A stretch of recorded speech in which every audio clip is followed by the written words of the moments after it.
कहने से धरती हिल जाएगी ऐसा है नहीं।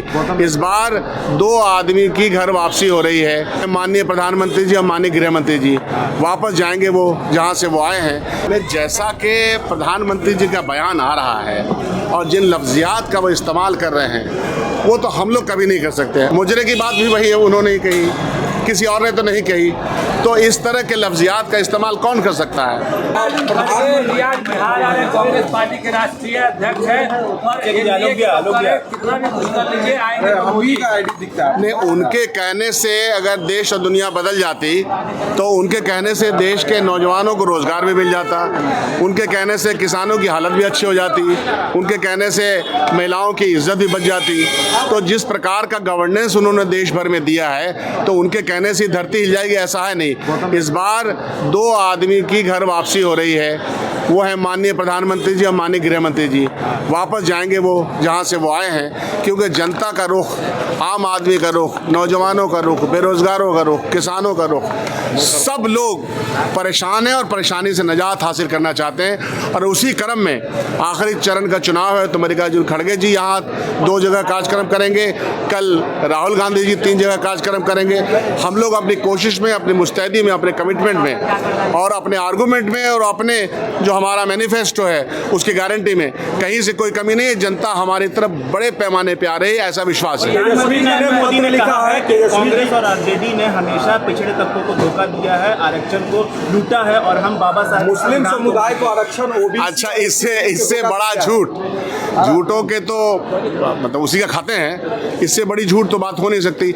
आरक्षण और संविधान के ऊपर हम लोगों ने कहा कि यहाँ पर बिहार से ही कहा था, सारा डेलीगेशन में यहाँ गया था कि आप पूरे देश में जनगणना करवाइए। उन्होंने इनकार किया, तब बिहार को अपने ही तरफ से करवाना पड़ा, वो रिपोर्ट भी आई। तो आरक्षण के विरोध में वो हैं कि हम लोग हैं नंबर 1। संविधान के मामले में संविधान समीक्षा के बारे में बार बार कौन बयान दे रहा है? उनके उप मुख्यमंत्री राजस्थान के, उनका बयान है कि इसके नंबर हमको इसलिए चाहिए कि संविधान बदलना है। तो ये तो उनका जो पूरा इतिहास है 1948 से उसकी मुखालफत करते चले आ रहे हैं। तो संविधान की मुखालफत उनके तमाम नेताओं ने किया है, गांधी जी की मुखालफत उन्होंने तो तमाम लोगों ने किया है। तो ये गोडसे के अनुयायी को देश का संविधान जो तमाम लोगों को बराबर की शिरकत देता है उसके खिलाफ वो है, तो उनका ये बयान अनर्गल है और पगलाहट में बयान है।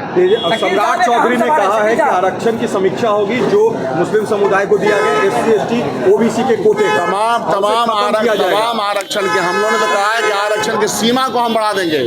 देश में पिछड़ा, अति पिछड़ा, दलितों, मजलूमों के आरक्षण के सीमा को इसलिए बढ़ाया जाएगा कि जो हमारे पास गणित आया है, जो हमारे पास जो नंबर्स आए उसमें पिछड़ा वर्ग पिछड़ा भी है और साथ साथ इकोनॉमिकली भी पिछड़ा है। तो जितने लोग भी इकोनॉमिकली, उसमें अग्रणी जाति के लोग भी आते हैं जो भी, और ये तब पता चलता है जब उनका सर्वे हो जाता है। इसलिए तो हम लोग कह रहे हैं कि पूरा सर्वे से तमाम वर्ग पिछड़ा और प्लस इकोनॉमिकली जो पिछड़ा है उसको हम आरक्षण के परिधि को भी बढ़ाएंगे।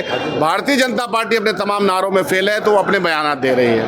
शकील साहब, एक अहम सवाल है, आपके पार्टी के बहुत बड़ी नेता है विजय शंकर दुबे जी, उन्होंने मीडिया से बात करते हुए 5 दिन पहले कहा कि कांग्रेस कभी चुनाव बिहार में हार रही है, कांग्रेस के बिहार में नेताओं कुछ नहीं है और कांग्रेस ने कोई सामंजस्य के साथ पूरी चीज बदली हुई है। हम तो नहीं देखे हैं उनका ऐसा बयान। हमारे साथ वो प्रचार कर रहे थे, हमारे साथ तो पार्टी के लिए वो प्रचार कर रहे थे, तो बयान तो हम देखे नहीं है। जो देखे नहीं तो उसके ऊपर हम क्या जवाब दें? एक दूसरा सवाल है कि 4 जून के बाद 1 से ज़्यादा छुट्टियों पर जाएगा दिल्ली वाला और 1 से ज़्यादा जमानत करेगा। नहीं, जैसा कि प्रधानमंत्री जी का बयान आ रहा है और जिन लफ्जियात का वो इस्तेमाल कर रहे हैं वो तो हम लोग कभी नहीं कर सकते। मुजरे की बात भी वही है, उन्होंने ही कही, किसी और ने तो नहीं कही। तो इस तरह के लफ्जियात का इस्तेमाल कौन कर सकता है? बिहार में जब पगला गई है ना, उनका ही असल बयान है। चेहरे की तमाम खुशियां, रौनक ख़त्म हो गई, पसीने से परेशान है, परेशानी के आलम में अनर्गल बयान दे रहे हैं। उनका जहाँ जगह है वहीं जाएँ तो ज़्यादा बेहतर है। साहब, अंतिम सवाल है, आप कर रहे हैं आरक्षण की बात, आप कर रहे हैं जातिगत गणना की बात, आप कर रहे हैं सर्वे की बात।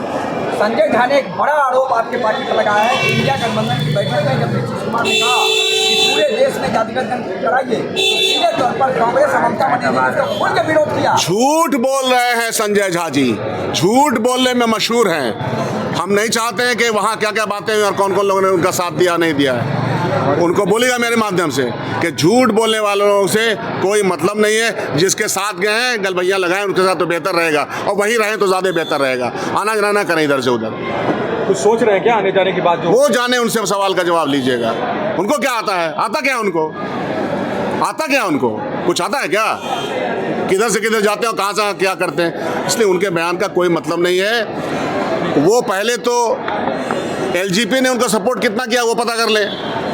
हाँ भाई, इनके पार्टी के लोगों ने एलजीपी के लोग कितना सपोर्ट किया, कितना अंतर विरोध हम लोगों को नहीं मालूम है। जरा अपने घर को सुधार लें तो ज़्यादा बेहतर रहेगा।